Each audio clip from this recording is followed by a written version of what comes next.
Hello everyone, welcome back to the channel. तो क्या आप अभी भी अकाउंटिंग में डेबिट और क्रेडिट करने के लिए पुराने गोल्डन रूल्स ऑफ अकाउंटिंग का इस्तेमाल कर रहे हैं? तो ये वीडियो आप ही के लिए है, क्योंकि आज मैं आपके लिए एक मॉडर्न रूल्स ऑफ अकाउंटिंग लाया हूँ, जिसमें कि आपको ये पहचानना बहुत आसान हो जाएगा और एक्यूरेसी से आप पहचान पाओगे कि किस अकाउंट को डेबिट करना है, किस अकाउंट को क्रेडिट करना है, with the help of modern rules of accounting. और ये आपका टाइम भी सेव करेगा और ईजी भी है। ठीक है, चलो। और ये हम करेंगे एमसीक्यूज़ की हेल्प से।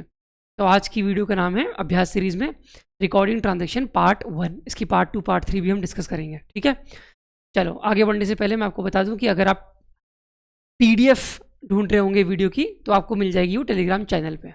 ठीक है, चलो स्टार्ट करते हैं पहले क्वेश्चन के साथ। फर्स्ट क्वेश्चन से is business transactions are usually evidenced by an appropriate document, which of the following is not an appropriate document? तो यहाँ पे हम रिकॉर्डिंग ट्रांजेक्शन की पूरी पार्ट 1 कर रहे हैं, मतलब कि बेसिक से स्टार्ट करेंगे, धीरे धीरे जनरल एंट्री पे और लेजर पे भी जाएंगे। इस क्वेश्चन में पूछ रहा है कि बिजनेस ट्रांजेक्शन को रिकॉर्ड करने के लिए एविडेंस की ज़रूरत है। अगर एविडेंस है तभी आप उसको अपने अकाउंट्स की बुक में रिकॉर्ड करोगे। तो पूछ रहा है कि कौन सा अप्रोप्रिएट डॉक्यूमेंट नहीं है, कौन सा एविडेंस नहीं है। कैश मेमो तो ये एविडेंस होता है, तो ये आंसर नहीं होगा, क्योंकि क्वेश्चन में पूछ रहा है विच इज़ नॉट। इनवॉइस भी एविडेंस होता है, चेक भी एविडेंस होता है। उसका आंसर होगा none of the above. Answer is very easy, none of the above. एक बार समझने की कोशिश करते हैं कि कैश मेमो क्या होता है, इनवॉइस क्या होता है, चेक क्या होता है और पेन स्लिप क्या होता है, ये भी समझते हैं। ये सारे के सारे एविडेंस हैं। आंसर तो आपको पता चल गया, बट इनका मतलब भी एग्जैक्ट समझ लेते हैं। It is a document, cash memo वो डॉक्यूमेंट है of sale of goods against cash. मतलब सेलर अगर कोई सामान बेच रहा है कैश में और उसको कैश मिल रहा है अगर, तो वो बायर को क्या इशू करेगा, कैश मेमो। ये लो भाई कैश मेमो, ये प्रूफ है आपके लिए कि आपने मुझे इतना कैश दिया था और मैंने आपको ये सामान दिया था। समझ में आ गई बात? ठीक है। अब जो बायर है वो भी अपनी अकाउंटिंग एंट्री कर सकता है परचेज की, और जो सेलर है वो भी सेलिंग की अकाउंटिंग एंट्री कर सकता है इस कैश मेमो के हेल्प से। इनवॉइस क्या होता है? देखो, ये भी सेल ऑफ गुड्स का ही डॉक्यूमेंट है, लेकिन जब क्रेडिट में गुड्स बेचते हैं तो जनरली हम इसको इनवॉइस बोलते हैं। ठीक है, जब हम क्रेडिट में गुड्स बेचते हैं तो जनरली हम इसको इनवॉइस बोलते हैं। बट ये कोई टिपिकल नहीं है इनवॉइस। तो अब आप यूपीआई के थ्रू, गूगल पे के थ्रू करेंगे तब भी आपको इनवॉइस ही मिलती है। ठीक है, जब भी टैक्स वगैरह ऐड होता है तब भी हम इसको इनवॉइस ही बोलते हैं। बट ये चीज़ जो है, ये कन्वेंशनल मैं आपको बता रहा हूँ तरीका कैसे डिफरेंस पहचानना है। जब भी सेल ऑफ गुड्स होती है क्रेडिट पे तो हम इसको इनवॉइस कहते हैं। It has the details of goods sold and also the name of the buyer. ये ध्यान रखना, जब भी क्रेडिट में आप सामान बेचोगे तो कभी भी कैश मेमो नहीं दोगे, आप इनवॉइस ही दोगे। उस पर लिखा भी रहेगा कि इतने का उधारी में हमने सामान बेचा है, ये आपको पैसे हमें देने हैं। ठीक है, चेक तो आप सब लोगों को पता होगा। जैसे हमने बैंक में हमारे रुपए हैं और हम पेमेंट कर रहे हैं किसी को, कैश में नहीं कर रहे हैं, चेक के थ्रू कर रहे हैं, जिससे हमारे बैंक से ही डायरेक्टली रुपए डिडक्ट हो जाए। तो ये चेक भी एक तरह का प्रूफ है, क्योंकि जिसकी हेल्प से हम अपनी अकाउंटिंग एंट्री कर सकते हैं कि हमने देखो इतनी पेमेंट की है, ये चेक है, जिसमें कि स्पेसिफाइड अमाउंट भी लिखा रहता है और बायर का नाम, जिसको भी हम चेक ये दे रहे हैं, जिससे हमने खरीदा है सामान, ठीक है, उसका नाम भी लिखा रहता है। ठीक है। पेन स्लिप क्या है? पेन स्लिप बहुत ईजी है। जब भी हम बैंक में रुपए को डिपॉजिट करते हैं तो जो फॉर्मेट होता है उसको पेन स्लिप बोलते हैं। तो ये प्रूफ है इस चीज़ का, ये एविडेंस है कि हमने इतने रुपए डिपॉजिट किए थे अपने बैंक अकाउंट में। जब हम बैंक अकाउंट में रुपए डिपॉजिट करते हैं तो उसकी भी जनरल एंट्री होती है ना, वो भी हम अपने अकाउंट बुक में लिखते हैं। उसको कैसे लिखेंगे? पेन स्लिप की हेल्प से। ठीक है, चलो क्वेश्चन नंबर 2 पे आते हैं। Which of the following statement is incorrect? यहाँ पे क्रॉस का साइन होगा, वही आंसर होगा। इनकरेक्ट पूछ रहा है ना, तो पहला ऑप्शन देखते हैं। A credit note is generally prepared by the seller. अच्छा, बात समझना कि क्रेडिट नोट होता क्या है, पहले इसको समझ। एक सेलर है और एक बायर है, बड़े ध्यान समझना। इजी कॉन्सेप्ट है बट लोगों को कन्फ्यूजन होता है, इसलिए मैं ले आया हूँ इस क्वेश्चन को। इस सेलर ने सामान बेचा है, मान लो, मैं लिख देता हूँ यहाँ पे लिख देता हूँ सेलर, लिख देता हूँ बायर। इस सेलर ने गुड्स बेचा है बायर को, क्रेडिट में बेचा है। किस में बेचा है? क्रेडिट में। अब ये सेलर जब क्रेडिट में गुड्स बेचेगा तो अपनी बुक्स में एंट्री क्या करेगा, मुझे ये बताओ। बड़ा आसान है, अगर नहीं बताया तो मैं बताता हूँ। एक तो अकाउंट होगा इसका सेल्स अकाउंट, क्योंकि इसने सेल किया है, और सेल अकाउंट होता है हमेशा क्रेडिट। अभी हम आगे मैं आपको समझाऊंगा कि क्यों क्रेडिट होता है जब हम रूल्स पढ़ेंगे अकाउंटिंग की। अभी इस क्वेश्चन को समझो। अभी इतना याद करो कि सेल्स अकाउंट को करते हैं हमेशा क्रेडिट, तो ये क्रेडिट होगा। डेबिट क्या होगा? जिसने उधार लिया होता है हमसे, ठीक है, उसको हम करते हैं डेबिट। तो बायर का अकाउंट कर देंगे हम डेबिट। ये बात समझ में आ गई? इसका मतलब है ये एंट्री ये शो कर रहा है कि बायर हमको इतने रुपए देगा। मान लेते हैं 10,000 का सामान हमने बेचा था, तो हमारी बुक्स में ये एंट्री हो गई। अब देखो हुआ क्या यहाँ पे, इस बायर ने 10,000 में से 2,000 का सामान वापस कर दिया है। 2,000 का सामान वापस कर दिया है।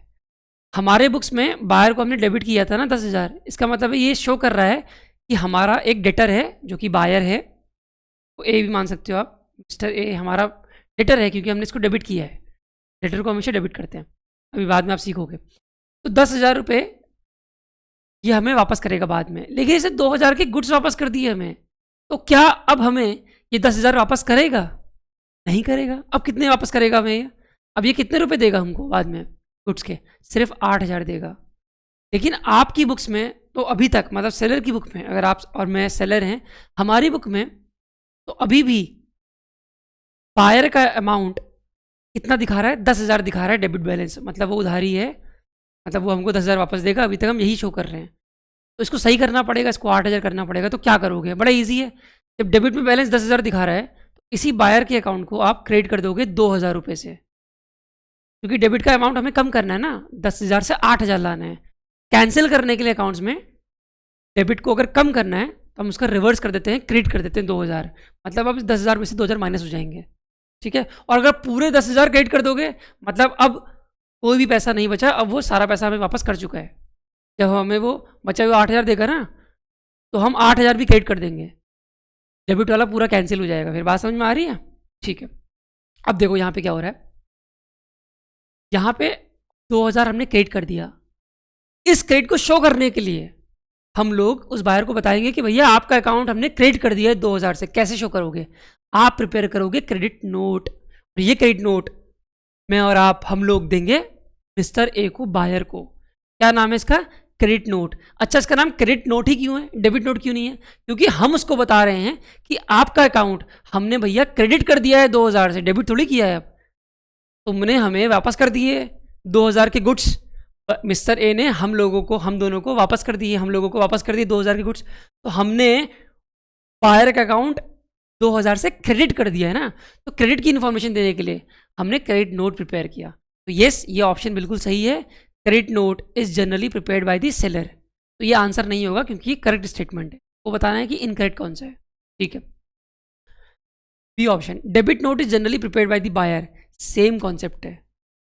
अभी बायर क्या कर रहा है? देखो, अब बायर के पॉइंट ऑफ व्यू से समझो। सेम एग्जांपल बायर के पॉइंट ऑफ व्यू से समझो। देखो, बायर ने अपनी बुक्स में क्या लिखा होगा?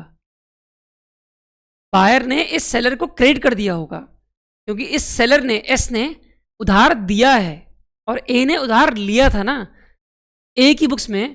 तो ये एस क्रेडिटर हो जाएगा। क्या हो जाएगा? क्रेडिटर। क्रेडिटर मतलब जो उधार देता है, ठीक है। या इस केस में, इस वाले ट्रांजैक्शन में बात कर रहे हैं हम उसकी, जिसने उधार दिया होता है उसका अकाउंट क्रेडिट करते हैं हम।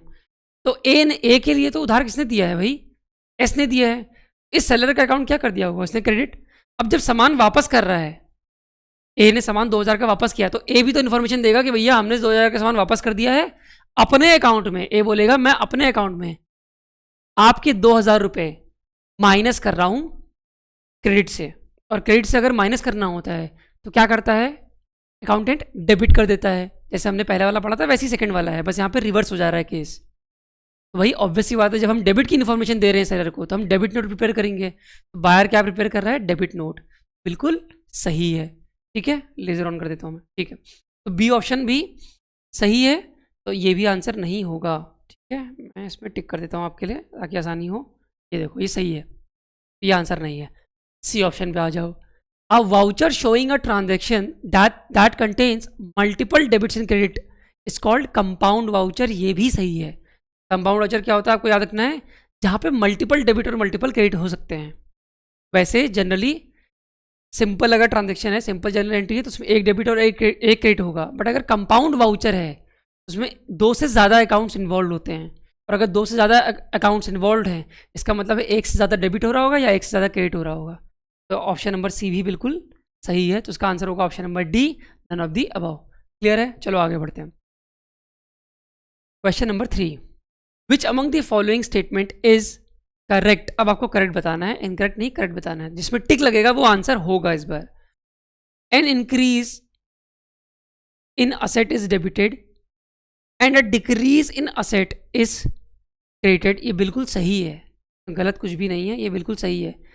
अब आते हैं हम मॉडर्न रूल्स ऑफ अकाउंटिंग में। आप कहेंगे सर आपने ये कैसे पहचान लिया कि इंक्रीज असेट में डेबिट करते हो, डिक्रीज में क्रेडिट करते हो?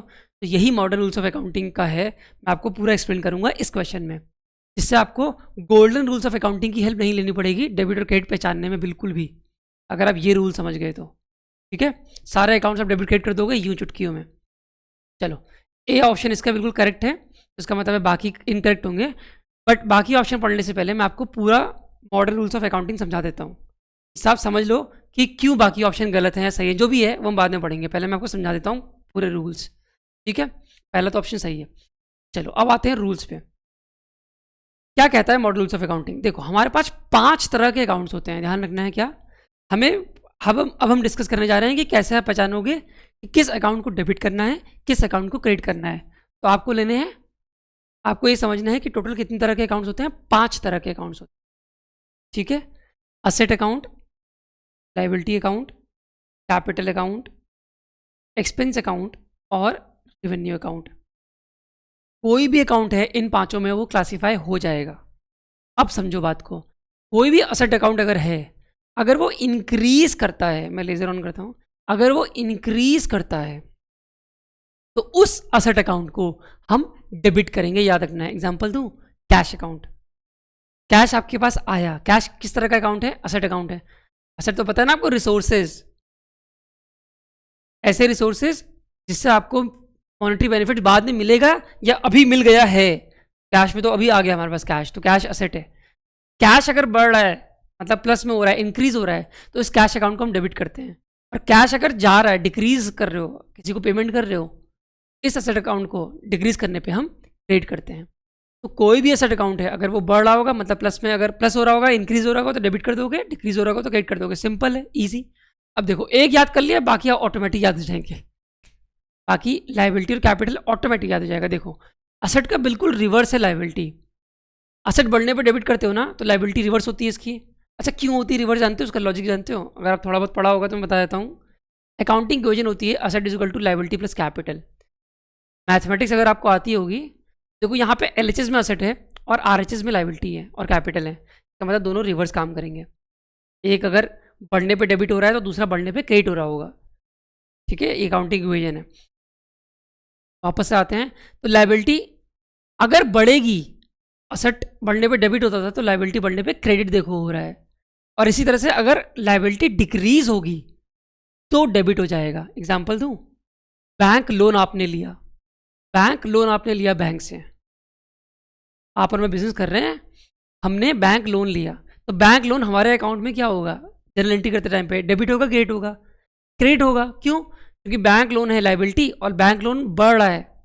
लायबिलिटी बढ़ रही है ना, बैंक लोन क्या है? एक तरह की लायबिलिटी, लायबिलिटी बढ़ रही है। इस लायबिलिटी अकाउंट को हम क्या करेंगे? क्रेडिट करेंगे। तो बैंक लोन होता है क्रेडिट। और जब हमें लोन मिल रहा है, मान लो हमारे बैंक अकाउंट में पैसा आ रहा है, तो बैंक अकाउंट होता है क्या? Asset account. बैंक अकाउंट बढ़ रहा है हमारा, असेट अकाउंट बढ़ रहा है। असेट अकाउंट बढ़ने में क्या करते हैं? डेबिट करते हैं। इसका मतलब बैंक अकाउंट करेंगे डेबिट। बात समझ में आई? एग्जाम्पल भी दे दिया मैंने आपको, लिख के दिखाऊं। बैंक अकाउंट डेबिट किया हमने to bank loan account credit. समझ में आया क्यों हुआ? मॉडर्न रूल्स ऑफ अकाउंटिंग से। अगर आप कन्वेंशनल रूल देखोगे, गोल्डन रूल्स, तो आप पहले तो ये पता करोगे कि कौन से टाइप का अकाउंट है ये, मतलब रियल है कि पर्सनल है कि नॉमिनल है। फिर आप उसके गोल्डन रूल्स ऑफ अकाउंटिंग लगाओगे तो लंबा हो जाएगा। और इसकी अगर आप प्रैक्टिस करोगे तो ये आप बहुत जल्दी क्विक करने लग जाओगे, बहुत जल्दी करने लग जाओगे। अगर ये प्रैक्टिस आपने कर ली तो थोड़ा टाइम लग सकता है अभी, बट ये मॉडर्न रूल्स ऑफ अकाउंटिंग है, ये अब सब यूज़ करते हैं क्योंकि ये अप्रोप्रिएट भी है और ये एक्यूरेट भी है और ये ज़्यादा इसकी एप्लीकेबिलिटी ज़्यादा है। कैपिटल देखो, कैपिटल भी याद करने की जरूरत बिल्कुल नहीं है। जो लायबिलिटी में किया था वही कैपिटल में करोगे क्योंकि अकाउंटिंग इक्वेशन की दोनों राइट हैंड साइड पे आता है। क्लियर है? तो कैपिटल भी बढ़ने पे क्रेडिट करते हो और जब डिक्रीज हो रहा होता है तो डेबिट कर देते हो। इजी। अच्छा, एक्सपेंस और रेवेन्यू ये तो बिल्कुल सेम है जैसे हमने कन्वेंशनल रूल में पढ़ा था, गोल्डन रूल्स ऑफ अकाउंटिंग में। डेबिट और एक्सपेंसेस पढ़ा है ना आपने, बस वही है। एक्सपेंसेस अगर बढ़ते हैं तो डेबिट कर दोगे, एक्सपेंसेस अगर कम होते हैं तो क्रेडिट कर दोगे, ठीक है। और रिवेन्यू में क्या होता है, उल्टा, एक्सपेंसेस का उल्टा। रिवेन्यू अगर बढ़ रहा है तो क्रेडिट कर दोगे, डेबिट और एक्सपेंसेस, क्रेडिट और गेन्स पढ़ा है ना नॉमिनल अकाउंट का रूल, बस वही डायरेक्ट है। एक्सपेंसेस और रिवेन्यू तो याद भी नहीं करना, सिर्फ आपको असेट याद करना है, बाकी सब अपने आप है, ठीक है। तो रिवेन्यू बढ़ने पे क्या करते हो, क्रेडिट करते हो, और रिवेन्यू घटने पे क्या करते हो, डेबिट करते हो। इसका भी अगर लॉजिक आप मुझसे अगर पूछना चाहते हो तो वो लॉजिक ये है, इस अकाउंटिंग इक्वेशन में इस साइड हम रिवेन्यू को रखते हैं। अभी आपको पता नहीं होगा, आप कहोगे सर हमने अकाउंटिंग इक्वेशन इतनी ही पढ़ी है, हाँ इतनी पढ़ी है, यही सही है, बट मैं और एडवांस बात कर रहा हूँ कि रिवेन्यू गेन को यहाँ रखते हैं। अब आप पूछोगे कैसे, तो मैं आपको बता दूँ कि रिवेन्यू और गेन से हमारा क्या निकलता है, प्रॉफिट निकलता है ना, और प्रॉफिट अल्टीमेटली किसका पार्ट बन जाता है, बताओ, कैपिटल का पार्ट बनता है ना, इसीलिए इसको यहाँ पुट करते हैं। चमका, लॉजिक समझ में आया। अब आप कहोगे सर ये तो कभी पढ़ा ही नहीं हमने, ये सब लॉजिकल चीज़ें हैं, इसको पढ़ने की कोई ज़रूरत नहीं है, लॉजिक सोचो। कि रिवेन्यू, यही लॉजिक है कि रिवेन्यू और गेन एग्जैक्टली कैपिटल लायबिलिटी की तरह काम कर रहा है। रिवेन्यू और गेन क्या करता है, प्रॉफिट बनाता है, और प्रॉफिट अल्टीमेटली किसका पार्ट बनता है, कैपिटल का पार्ट बनता है ना, रिजर्व सरप्लस का। वो इसी साइड तो है, राइट हैंड साइड तो है अकाउंटिंग इक्वेशन के, तो ऑब्वियसली बात है वो कैपिटल जैसा बिहेव करेगा। इसीलिए रिवेन्यू और गेन बढ़ने पर क्रेडिट होता है, क्योंकि वो कैपिटल का पार्ट बनेगा, और कैपिटल बढ़ने पे भी क्रेडिट ही होता है ना। ठीक है, गुड, समझ में आ गया पूरा सारी। अब आ जाओ वापस क्वेश्चन पे, बाकी स्टेटमेंट पढ़ते हैं और पता करने की कोशिश करते हैं कि वो गलत है कि सही है। बी ऑप्शन कह रहा है N increase in asset is credited, ये तो बिल्कुल गलत है। जब भी असेट इंक्रीज होता है तो डेबिट होता है, तो गलत हो गया। C, an increase in asset is debited, यहाँ तक सही है, but a decrease in asset is not recorded. ऐसा नहीं हो सकता, दोनों चीज़ें रिकॉर्ड होती हैं। A decrease in asset is debited, गलत है ये भी नहीं, क्योंकि डिक्रीज इन असेट तो क्रेडिट होता है ना, ये भी गलत हो गया। तो option number A is the correct answer for question number 3। ठीक है, ये हम डिस्कस कर चुके थे आंसर, बट मैंने आपको बाकी ऑप्शन भी बता दिए। ठीक, चलो आगे आ जाओ। विच of the following accounts will be credited for giving cash donation. आपने डोनेशन किया है तो कैश गया है ना आपका, सिंपल है यार, कैश चला गया आपका। कैश एसेट अकाउंट डिक्रीज हो रहा है तो क्रेडिट कर दोगे, ठीक है, कैश अकाउंट को क्रेडिट कर दोगे, सिंपल है भाई, कैश अकाउंट को क्रेडिट कर दोगे, कैश अकाउंट हो गया क्रेडिट आपका। ठीक है, चलो, और आपका जो डोनेशन आपने दिया है तो डोनेशन अकाउंट कर दोगे debit.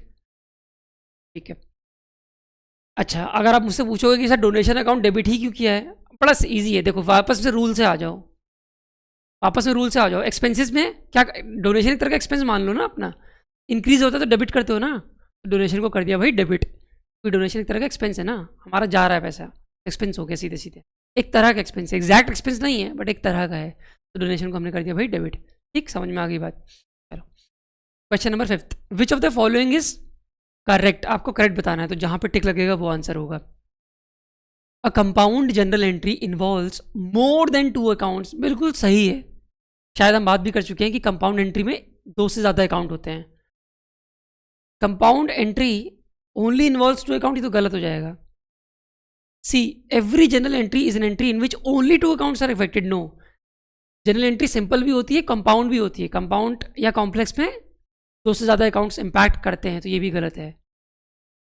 D option, simple general entry is an entry in which more than 2 accounts are affected, ये भी गलत। सिंपल जनरल एंट्री में 2 अकाउंट्स अफेक्टेड होते हैं, 2 से ज़्यादा नहीं, तो सिर्फ ऑप्शन नंबर ए सही है, तो यही आंसर होगा option number A. Question number 6, the right hand side of an account is what. आ गए हम लेजर अकाउंट में, देखो भाई ये होता है लेजर अकाउंट, इस साइड लिखते हैं हम डेबिट, इस साइड लिखते हैं हम क्रेडिट, तो इसका आंसर क्या होगा बता दो मेरे को सब। ऑब्वियस सी बात है, क्रेडिट आंसर होगा ऑप्शन नंबर ए। लेजर अकाउंट किसके बाद बनाते हो, जनरल प्रिपेयर करने के बाद आप बनाते हो लेजर। जनरल में जब जनरल बनाते टाइम पे जिस अकाउंट को आपने डेबिट किया है, जिस अकाउंट को आपने डेबिट किया है, जैसे मान लो कैश अकाउंट है, ठीक है, कैश अकाउंट अगर आपको मिलता है सेल करके, तो एंट्री क्या करते हो भाई, cash account debit to sales करते हो। जब आप सेल्स करते हो तो मान लो 10,000 की सेल की आपने, इसको आप पुट करोगे लेजर में, कैसे पुट करोगे, बड़ा आसान है भाई, कैश के डेबिट साइड में लिख दो सेल्स। ये जो लेजर बना रहे हो ना, यही दिखा रहा है कि कैश अकाउंट डेबिट कर रहे हो और क्रेडिट हो रहा है सेल्स, बस सेल्स का यहाँ लिख दो अमाउंट 10,000। यहाँ पे एक और कॉलम होता है, बताऊँ क्या होता है, देखो उसका नाम है जनरल फोलियो, यही तो हमने पढ़ा अभी टी, ये लेजर का फॉर्मेट है। यहाँ पे लिखोगे डेट, यहाँ लिखोगे पर्टिकुलर्स, नेम ऑफ अकाउंट में एग्जांपल दिया मैंने कैश का, कैश अकाउंट डेबिट टू कर दिया हमने सेल्स, यहाँ लिख दी डेट, यहाँ लिख दी अमाउंट। बट यहाँ एक और है कॉलम जो कि है जनरल फोलियो का। इसी तरह क्रेडिट साइड में भी सेम चीज़ रहेगी। अगर मान लो कैश हो रहा है क्रेडिट, तो यहाँ एंट्री कर दोगे। कैश क्रेडिट कब होगा? जब आपने परचेज किया होगा। मान लो परचेज करते टाइम पे एंट्री क्या होती है? अरे भाई परचेज एक्सपेंस है ना, तो डेबिट करोगे नहीं करोगे? अभी तो पढ़ा था हमने, परचेज अकाउंट डेबिट करोगे टू कैश करोगे। तो यहाँ पे कैश हो रहा है क्रेडिट परचेज में, तो यहाँ लिख दोगे परचेज अकाउंट। यहाँ लिख दोगे अमाउंट 5,000 का हमने सामान खरीदा था, यहाँ लिख दोगे डेट। लेकिन ये जनरल फोलियो क्या है, ये मुझे क्यों बताओ। देखो हमारी एक जनरल बुक होती है ना, रजिस्टर होता है जनरल बुक, और ये एक होती है लेजर बुक। लेजर का रजिस्टर होता है, एक होता है जनरल बुक जो जनरल का रजिस्टर होता है, जहाँ जनरल एंट्री कर रहे होते हो। तो जनरल एंट्री किस पेज नंबर में है इस ट्रांजेक्शन से रिलेटेड, वो पेज नंबर लिखते हो जनरल फोलियो में। क्या लिखते हो कि जनरल बुक का कौन सा पेज नंबर में ये ट्रांजेक्शन है जिसको आप यहाँ पे उतार रहे हो। सेल वाला ट्रांजेक्शन जो था ना, ट्रांजेक्शन क्या था? पूरा cash account debit to sales account, यही तो हमने लेजर में उतारा है अभी।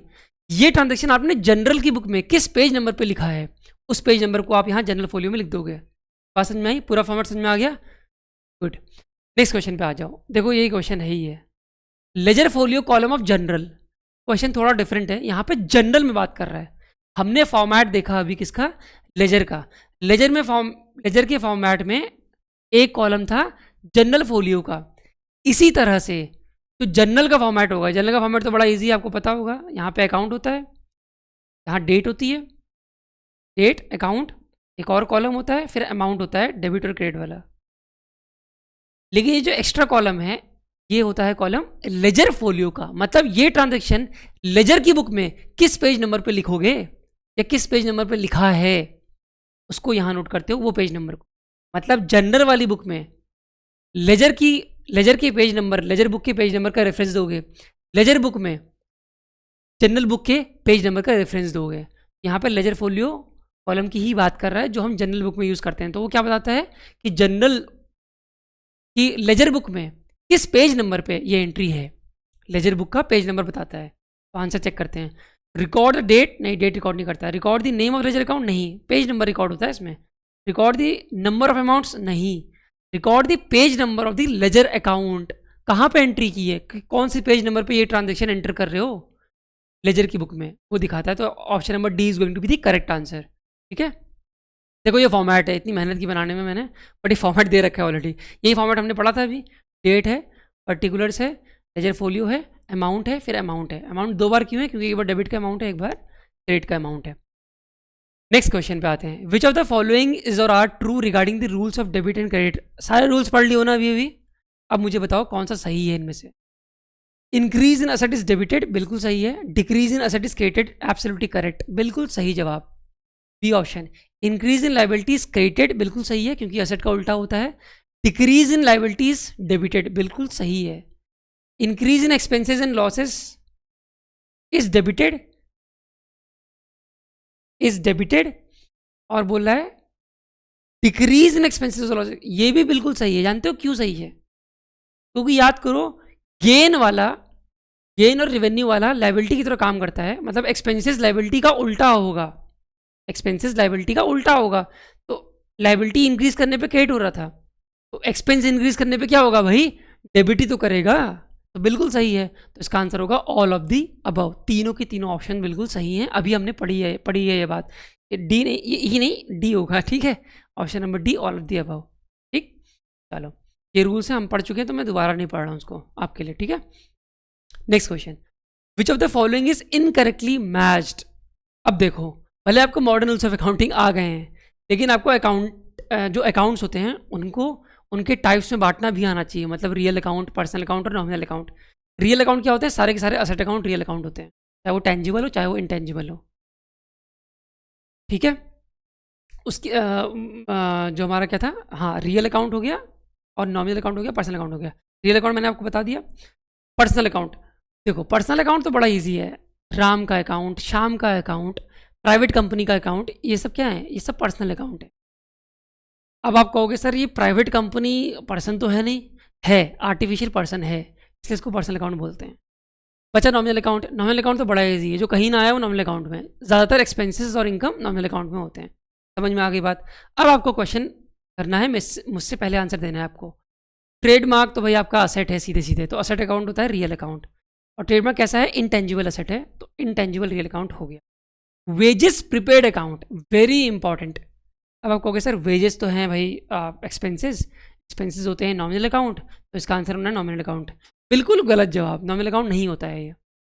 बात सुनो, थोड़ा आप सही जा रहे हो, हाँ वेजेस अकाउंट होता है नॉमिनल अकाउंट, बट यहाँ पे देखो क्या लिखा हुआ है, वेजेस प्रीपेड। अब मेरी एक बात सुनो, एक ट्रिक समझो, जब भी नॉमिनल अकाउंट के सफिक्स में कुछ करते हैं, सफिक्स मतलब नॉमिनल अकाउंट के बाद कुछ लगाते हैं, या नॉमिनल अकाउंट में प्रीफिक्स कुछ करते हैं, नॉमिनल अकाउंट के पहले कुछ लगा देते हो, वो पर्सनल अकाउंट बन जाता है। अब आप कहोगे क्यों सर, लॉजिक भी दीजिए, तो लॉजिक भी ले लो। क्योंकि जैसे इस क्वेश्चन में वेजेस प्रीपेड अकाउंट है, मतलब वेजेस एडवांस में पे कर दी हैं आपने। जब आप एडवांस में पे कर देते हो कुछ, सामने वाली पार्टी, हम बिजनेस हैं, हमने वेजेस एडवांस में पे कर दी, सामने वाली पार्टी हमारा डेटर बन गया है। डेटर मतलब पर्सनल अकाउंट। डेटर मतलब डेटर कौन होगा भाई, इंसान ही तो होगा, कोई कंपनी तो होगी, अब वो पर्सनल अकाउंट हो गया। इसलिए ये लॉजिक है इसका। अगर आप लॉजिक समझना चाहते हो तो लॉजिक, समझना नहीं चाहते हो तो सीधे रट लो। नॉमिनल अकाउंट के प्रीफिक्स और सफिक्स में कुछ लगेगा जिसमें एडवांस की बात होगी, ठीक है, या फिर ऐसी बात होगी कि हम बाद में पे कर रहे हैं, कोई आउटस्टैंडिंग की बात होगी, अगर हमने अभी तक पे नहीं किया, तब भी वो रिप्रेजेंटेटिव पर्सनल अकाउंट बन जाएगा। ठीक है, तो ये भी बिल्कुल सही है। हमको बताना है आंसर कौन सा गलत है, तो ये भी सही है। आगे आ जाओ भाई। सैलरी में, सैलरी तो भाई एक्सपेंस है, नॉमिनल अकाउंट होता है, बिल्कुल सही है। आंसर इसका 4th ही होना चाहिए, क्योंकि पहले के तीनों ऑप्शन सही हैं, बट फिर भी मैं आपके लिए पढ़ लेता हूँ। प्राइवेट कंपनी अकाउंट क्या है, टैंजिबल रियल अकाउंट। देखो ये गलत है, प्राइवेट कंपनी होती है आर्टिफिशियल पर्सनल अकाउंट, भाई रियल अकाउंट तो होता ही नहीं है, तो ये गलत है। तो यही आंसर होगा ऑप्शन नंबर डी। बात समझ में आ गई? यही सब यहाँ लिखा हुआ जो मैंने आपको समझाया, एक बार पढ़ लेना, रीडिंग अपने आप कर लेना, बट मैंने सब बता दिया ऑलरेडी यहाँ पे, जो नहीं भी लिखा है वो भी बता दिया इनफैक्ट। ठीक है, वो जो नॉमिनल अकाउंट से कैसे पर्सनल अकाउंट बनता है वो लॉजिक यहाँ नहीं लिखा है, और कैसे पहचानते हो वो भी बता दिया है, तो ध्यान रखना, कुछ चीज़ें नोट्स में नहीं मिलेंगी, तो सुनना ज़रूरी है जो मैं बोल रहा हूँ। ठीक है, चलो क्वेश्चन नंबर 10 होमवर्क क्वेश्चन है, ये आपको खुद करना है। ये गोल्डन रूल्स ऑफ अकाउंटिंग है जो आपने पढ़ रखे होंगे ऑलरेडी, इसलिए मैं इसको रिपीट नहीं कर रहा हूँ। वीडियो पॉज करो, फिर आंसर देना कमेंट सेक्शन में। आंसर दोगे तभी मैं बताऊँगा कि आंसर सही है कि नहीं है। कुछ बच्चे लास्ट वीडियो में बोल रहे थे सर पिछले क्वेश्चन का आंसर दीजिए, पहले आप आंसर करोगे ना नीचे, तभी तो मैं बताऊँगा कि आंसर क्या है, कमेंट में बताऊँगा ना। ठीक है, चलो ये आपको पॉज करके कमेंट में बताना है, तब मैं आंसर बताऊँगा। अब अगर आपको क्वेश्चंस प्रैक्टिस करनी है बहुत सारे, तो हमारे पास 3 कोर्सेज हैं। देखो बात करते हैं पहले टेस्ट सीरीज प्लस की, जो स्पेशल कंपोनेंट्स होते हैं जो आपने यूपीएससी में नहीं पढ़े हुए हैं। ठीक है, यूपीएससी में अगर नहीं पढ़े हुए हैं आपने, तो उसके उस चीज़ के बारे में, उन कंपोनेंट्स में अगर आपको क्वेश्चंस प्रैक्टिस करना है, जैसे अकाउंट्स है वो हो गया, लेबर लॉज हो गए, ठीक है, इंडस्ट्रियल लॉज हो गए, ये स्पेशल कंपोनेंट्स में अगर आपको प्रैक्टिस करनी है तो आप सिर्फ टेस्ट सीरीज प्लस लीजिए। अगर आपको सारे सब्जेक्ट्स में मॉक्स प्रैक्टिस करने हैं या टेस्ट सीरीज प्रैक्टिस करनी है तो आप टेस्ट सीरीज लीजिए। अगर आपको वीडियो कोर्सेज भी देखने हैं, सब कुछ डिटेल में पढ़ना है, कॉन्सेप्ट नोट्स वगैरह सब, तो आप मास्टर कोर्स की तरफ जाइए। ठीक है, तो ये 3 कोर्स अवेलेबल हैं आपके लिए, डिपेंडिंग अपॉन योर नीड। तो आप चेकआउट कर सकते हो इसको, कहाँ जाके, एडुटैप की वेबसाइट में जाके, और कहाँ जाओगे। ठीक है, अच्छा एक चीज़ और, आपको नीचे दिख रहा होगा एक बैनर, मूविंग बैनर दिख रहा होगा, ये गाइड बुक है यूपीएससी ईपीएफओ की। ये गाइड बुक में क्या होता है, इस गाइड बुक में आपको सारे के सारे पीवाईक्यू जितने पिछले एग्जाम हुए हैं विद डिटेल्ड एक्सप्लेनेशन आपको मिल जाएंगे फ्री ऑफ कॉस्ट। ये आपको डाउनलोड करनी है फ्रीली। कहाँ से डाउनलोड करोगे ये डाउनलोड करोगे आप, नीचे डिस्क्रिप्शन बॉक्स में लिंक दिया हुआ है, वहाँ से फ्री डाउनलोड कर सकते हैं आप। ठीक है, चलो फिर बस आज के लिए इतना ही, अब मिलेंगे नेक्स्ट वीडियो में, तब तक के लिए tata bye bye, thank you everyone.